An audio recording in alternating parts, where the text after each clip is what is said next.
Boker Tov, good morning. Continuing 3-minute daily dose of Torah in the Ramchal Mesilat Yesharim, now focusing our attention on the trait of abstinence. And yesterday we talked about sort of setting your goals high, or thinking of the of a great aspiration, so that hopefully you'll be at least have a good aspiration. And I actually want to have you think about this in the context of Psalm 24. In our class last week, teaching Psalm 24, we talked about this. Mi ale bahar Adonai, mi yakum b'makom kadsho. Who is it that can ascend the mountain of God? Who can stand in His holy place? Nikika payim avar levav asher lo nasad Hashem lo shiv lo nishbal mirma. We're told the answer is person who has clean hands, pure heart, has never taken the false oath or done so with in a cheating way. And that answer is, well, I don't think anybody's going to be able to ascend the mountain of God. And because who's got clean hands? Who has a pure heart? And probably the answer is, I don't think that's really what we know. The truth is, Jews could ascend the Temple Mount to bring all their sacrifices and be there if they went to the mikveh.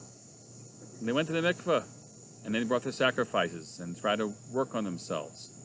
So what's David saying here in this psalm? And so my read of this was that it's not the right answer. The answer is anybody who does those things can ascend the mountain. But you're not going to be the person who's going to even be ready to do those things unless you try to aspire for something big. And you work on the cleanliness of your hands. These days we do a lot of hand cleaning, right? And the purity of your heart. You work on those things. So then hopefully you'll be somewhere halfway there, perhaps, and that'll be good enough. That'll be the good Jew of you. So that is sort of the continuation of yesterday's lesson, and here it continues into discussing Prishut, which is like we know why in the world should we talk about abstinence beyond what the Torah forbade us? The sages themselves, he says, ask this question. Harei chachaminu zal amru. It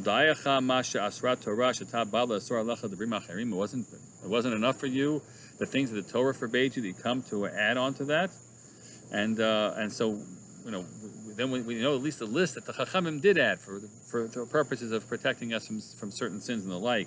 So why should a person then go beyond even what the sages put into place? That's the question the Ramchal wants to tackle, and we'll at least dabble in, God willing, tomorrow. Have a good day.